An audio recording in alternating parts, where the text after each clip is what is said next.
Today we've had a strong magnitude 6.9 earthquake in Alaska and a number of aftershocks just west of Kodiak, Alaska. And we know that this is an area of volcanoes. One of them is active, and all these are volcanic islands.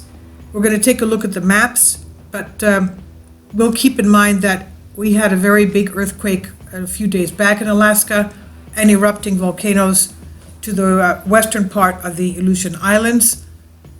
Let's take a look at the map so we can understand what is going on there and what has shaken in the area. Basically, this area here of the bay towards Alaska, Canada is what's been shaken. Let's take a look at the maps. Please support my Patreon account. The daily posts are 5 videos daily, and they are totally different from what I have on my YouTube channel. Thank you so much for your support and that you find all my content so interesting. You'll find the Patreon account details in the description box below. This is our volcano discovery Aleutian maps, Alaska volcanoes. And as you can see here, this is the island chain, the Aleutian Islands on the Bering Sea, and that's Alaska, of course. That's Kamchatka, which has about 150 volcanoes on that peninsula. This is the Great Sitkin that's now erupting. This one is erupting. Eruption continues with new lava flows. Okay, so let's go to our maps to see what's happening there. This is the magnitude 6.9 that took place today. As you can see, there's more volcanic islands there and pulling out. You can see this is today. The blue circles are today's earthquakes, and these are the aftershocks. Okay, they're about 70 kilometers down, and this one was about 15 minutes later, and 15 minutes later, just about the same time. All these are just about the same time. Let's pull out a little bit. This is our area. And this is another one here as well, 3.3. It's on the Ring of Fire. This is only superficial. It's about 10 kilometers down. And this is our shake map. Of course, USGS cuts it off at a certain square. Let's go to the aerial. Okay, this is the aerial. And by extension, if you extend these frequencies, the shake frequencies, you can see basically all of the Aleutian Islands have been shaken. The area of, where was it? Okay. The Great Sitkin, towards the end of the Aleutian Arc, around here. Okay, that obviously was shaken by this as well. And of course, the west coast of Canada must have felt it. Let's go to our details, a little bit more details to see what's going on there. Okay, and what about the effects on the sea? Okay, no tsunami warning, and this is the location of it right here. 75 miles east of Chignik, Alaska, magnitude 6.8, they have it here, 25 miles depth. Okay, that is all right, that's fine, nothing to worry about as far as sea changes. And let's go back to our topographics so you can see some of the locations. It's right basically on the fault. Basically on the fault lines. I'm trying to find for you. Where is it? Okay, I was trying to find Kodiak, but that's okay. It's somewhere around here. I saw it just a few minutes ago. That's all right. But you can see population density is not that much there, even though we have 265 people reported to USGS that they felt this. Oh, there's Kodiak right there. Okay, there's Kodiak, a little bit of population there. And a little bit here on the coast. Anchorage, of course, has most of it right here. Okay, Kodiak must have felt it, of course, Anchorage. So, going back. Now, the Aleutian Arc extends about 3,000 kilometers from the Gulf of Alaska to the east, to the Kamchatka Peninsula to the west, It marks the region where the Pacific Plate, the Ring of Fire, the Pacific Plate subducts into the mantle beneath North America, and the subduction is responsible for the generation of the Aleutian Islands and the deep offshore Aleutian Trench.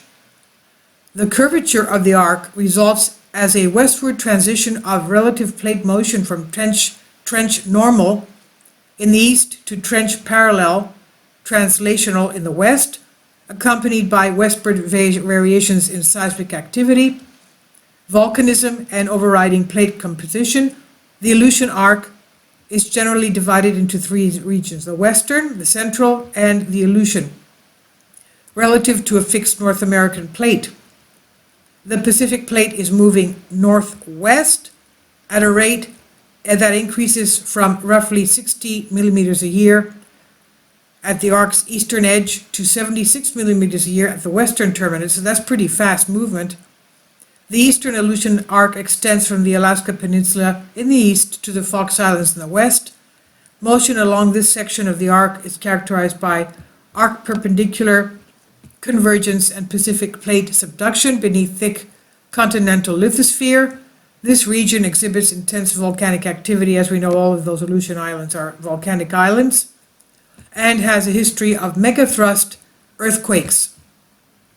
The central Aleutian, where we have this earthquake, extends from Andreanof Islands in the east to the Rat Islands in the west, and here motion is characterized by westward increasing oblique convergence and Pacific Plate subduction beneath thin oceanic lithosphere. Along this portion, the Wadati-Benioff zone, well defined in depths of approximately 200 kilometers, and despite the oblique convergence, active volcanism and megathrust earthquakes are also present along this margin. So they're telling us that you can have very big earthquakes here, like this one, 6.9. The western Aleutians, we have the our volcano going off, the Sitkin volcano erupting. Let's see more that. Sorry about that. Okay, the Sitkin volcano. There it is. Andreanof Islands. The Andreanof Islands is where it's found. Okay, that section right there. Okay. There we go. The Great Sitkin Island. It's going off. Going back to our area. So the Western Aleutian stretching from the Rat Islands to Komandorsky Ostrova, Ostrov means island in Russia, the Commander Islands, is tectonically different from the central and eastern. The increasing component of transfer motion between Pacific and North American plates, evidenced by diminishing active volcanism. The last active volcano is located on Bildir Island. All right, so additionally, this portion of the subduction zone has not hosted large earthquakes or megathrust events in recorded history. Instead, the largest earthquakes in the region, generally shallow, predominantly strike-slip events with magnitude between 5 and 6. Deeper earthquakes do occur, rather scarcely and with small magnitudes. Most of the seismicity in the Aleutian arc results from the thrust faulting occurring along the interface between Pacific and North America plates, extending from the near base trench to depths of 40 to 60 kilometers. A slip along this intense interface is responsible for generating devastating earthquakes. Deformation also occurs within the subduction slab in the form of intermediate depth earthquakes that can reach depths of 250 kilometers. So the Aleutian arc, basically here, seismic active region, evidenced by the many moderate to large earthquakes occurring each year. Since 1900s, this region hosted 12 large earthquakes, 7.5 larger. The first megathrust event along the arc during the 20th century is November 10th, 1938, with an 8.6 Shimajin Island earthquake.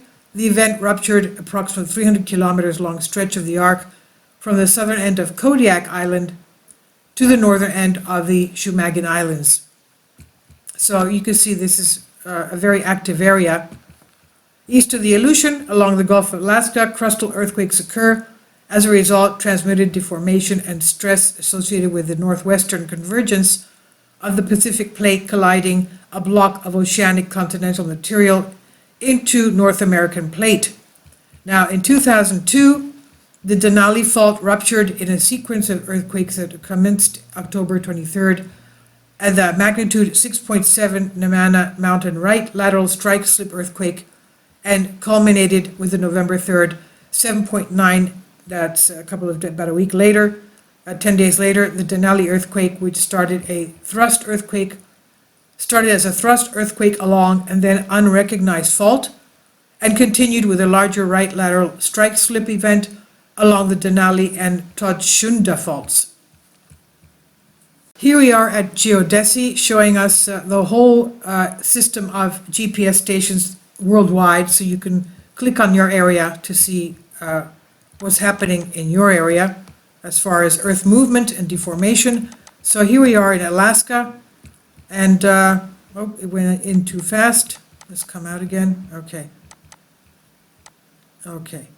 This is Kodiak Island, so let's go around here to see what our movement is.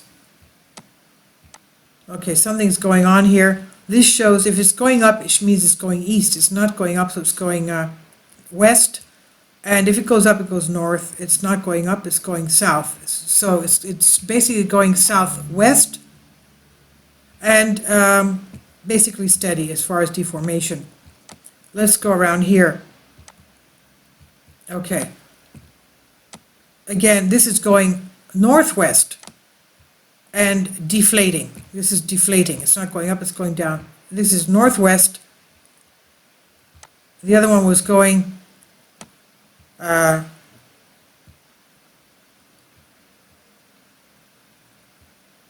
southwest and steady. This is going northwest, as you can see. And it's, sorry, where we are? Okay, AC13, and it's deflating. So let's go up here. Good News Bay. What's happening here? Okay, this is going southwest, and it looks seasonal. So you see you have all types of movements there. Let's go to a section around here. St. Lawrence Island. Okay, this is going west, southwest, and seasonal to deflating. So that's some of the deformation in this area of the Aleutian arc. And I'll leave links below for you for this so you can see what's happening. Let's go to the last one here. What's happening there? This is AC66. It's going southwest and it's inflating. Okay, that island there. Okay, please leave your comments. Thank you so much for your support.